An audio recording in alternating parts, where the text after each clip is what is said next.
दोस्तों, आपको लगेगा कि ड्रीम 11 का मामला अब साफ साफ होने लगा है, लेकिन सच यह है कि असल कहानी तो अब शुरू हुई है, क्योंकि पिछले 24 घंटों में जो बातें सामने आई हैं उन्होंने पूरा माहौल हिला दिया है। ये बातें कहीं लिखी नहीं है, ये बातें कैमरे पर नहीं बोली गई, ये अंदर की मूवमेंट है जो किसी बड़े ट्विस्ट की तरफ इशारा कर रही है। सबसे पहले बात करते हैं उस शैडो रिव्यू की। हाँ दोस्तों, ये वही रिव्यू है जिसका नाम ऑफिशियल डॉक्यूमेंट्स में नहीं लिखा होता, लेकिन डिसीजन उसी से होता है। ड्रीम 11 के मामले में यह शैडो रिव्यू एक्टिवेट किया गया है।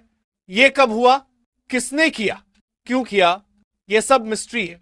लेकिन लीक ये कहता है कि सिर्फ ड्रीम 11 ही नहीं, पूरे फैंटेसी गेमिंग इकोसिस्टम को एक साथ इवैल्यूएट किया जा रहा है। मतलब यह सिर्फ अनबान का मामला नहीं, यह एक नया सिस्टम बनाने की तैयारी है। और ट्विस्ट यहां आता है, शैडो रिव्यू में एक सवाल सबसे ज्यादा पूछा गया है, क्या ड्रीम 11 को वापस लाने से पहले इसकी एल्गोरिदम की जांच अनिवार्य होनी चाहिए? यही सवाल सबको परेशान कर रहा है, क्योंकि दोस्तों ड्रीम 11 की एल्गोरिदम सिंपल नहीं है। ये एआई और प्रेडिक्शन इंजन का मिक्स है। यही इंजन स्किल और चांस के बीच की लाइन तय करता है, और यहीं से कहानी डेंजरस जोन में जाती है। कुछ रिपोर्ट्स में कहा गया है कि एल्गोरिदम की ऑडिट बिना अनबैन पॉसिबल नहीं है, और अगर ऑडिट मैंडेटरी होती है तो ड्रीम 11 को अपनी पूरी टेक खोलनी पड़ेगी। अब यह स्टेप आसान नहीं है, और शायद इसीलिए दो डिपार्टमेंट्स के बीच टकराव और बढ़ गया है। एक साइड कह रही है एल्गोरिदम ऑडिट हो जाए तो वापस लाया जा सकता है, दूसरे साइड का कहना है अगर कुछ हिडन मिला तो अनबैन और डिलेड हो सकता है। और दोस्तों यहीं से सस्पेंस का असली खेल शुरू होता है, क्योंकि अब मामला सिर्फ ऐप का नहीं रहा, अब मामला एल्गोरिदम का है, जो ड्रीम 11 का सबसे बड़ा सीक्रेट है। इसी बीच एक और चीज लीक हुई है। ड्रीम 11 ने एक इमरजेंसी कंप्लायंस किट तैयार किया है। इस किट में कुछ बड़े चेंजेस हैं।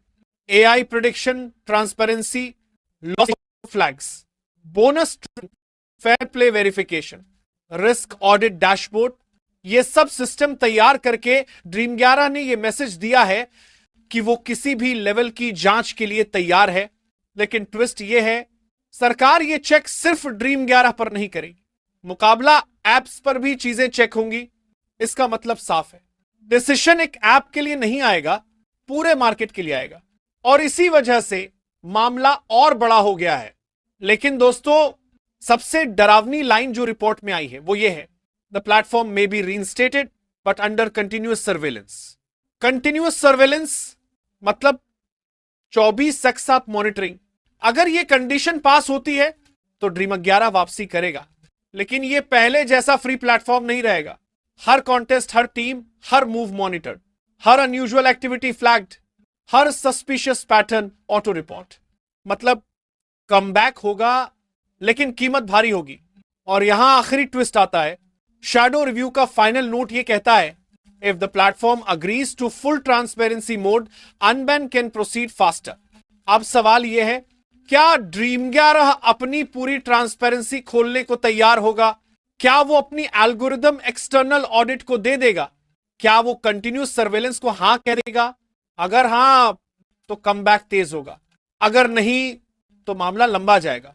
दोस्तों इस कहानी की सबसे डरावनी बात यह है कि मामला अब उस आखिरी दरवाजे पर पहुंच चुका है, जहां या तो कंप्लीट एक्सेस मिलेगा या कंप्लीट डिले होगा। यह फैसला किसी भी समय आ सकता है। फाइल मूव हो चुकी है, शैडो रिव्यू का रिपोर्ट टेबल पर है, और डिपार्टमेंट्स के बीच आखिरी बहस चल रही है। जैसे ही अगला ट्विस्ट सामने आएगा, मैं बिना किसी डिले यहां लेकर आऊंगा।